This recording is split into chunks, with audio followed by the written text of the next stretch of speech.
Have you ever wondered why cask ale is so special? I'm Alison Taffs and I run the 𝗖𝗀𝗶𝗄 micropub in Hornchurch, where we sell all kinds of beer, including cask conditioned.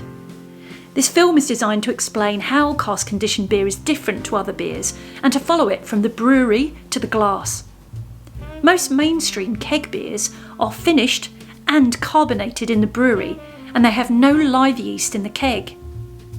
𝗬𝗏 defines a cask-conditioned beer as a live beer that continues to mature and condition in its cask.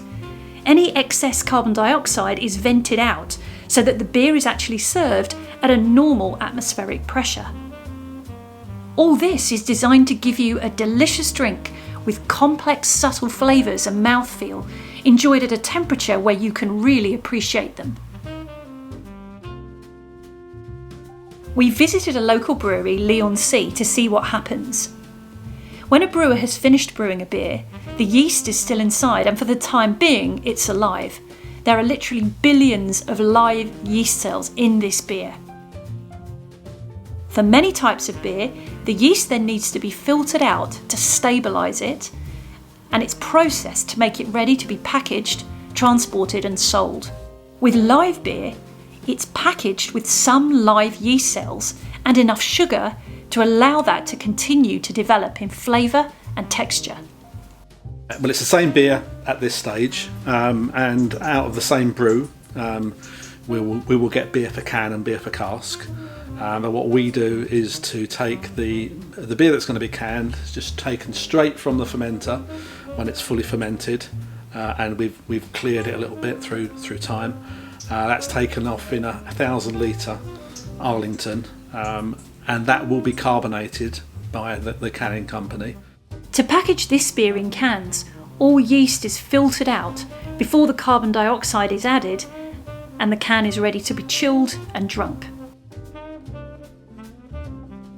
With cask beer, it's packaged with live yeast cells and enough sugar to allow it to continue to develop.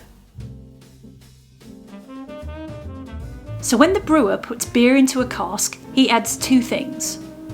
First of all, a priming solution of simply sugar and water. This is so the yeast has something to eat, and what allows the second fermentation in the cask and ultimately makes it cask conditioned beer. Secondly, finings are also added. This is a liquid that collects up all the yeast particles and helps the beer to be clear in the glass when it's poured. Traditionally, finings are made from the swim bladders of fish, but 𝗖𝗀𝗇 and many other brewers are now using finings that are suitable for vegans. There are, of course, some styles of beer that aren't designed to be clear and are meant to be cloudy when you drink them, so finings are not needed here.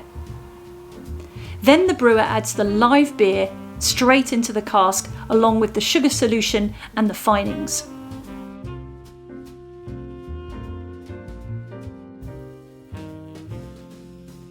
Then the cask will be sealed with a plastic bung called a shive.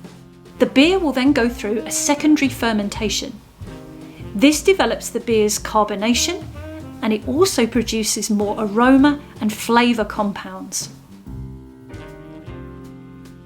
Additionally, if any hops were added to the cask in a process called dry hopping, the beer will absorb flavours from these hops. Once the cask arrives in the pub and it's brought to the cellar, the cask is rolled as it's moved, and this makes sure that all the yeast sediment and finings are distributed through the beer. We then place it in the cellar.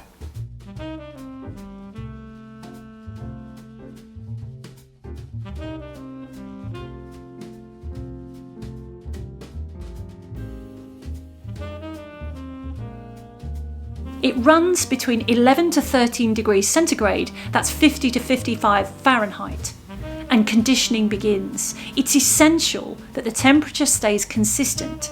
Too hot and the beer could go flat, too cold and it may be too fizzy. We leave the cask undisturbed to settle between 24 and 48 hours. As a cask of beer conditions, 3 key changes happen. First of all, it will drop bright. This is where it becomes clear. The findings that were added in at the brewery will help to settle any yeast sediment, clarifying the beer. Secondly, it will develop the right amount of carbonation. It gets a lovely mouth feel and it just tastes delicious. Finally, most excitingly, the beer's flavours and aromas will develop and mature.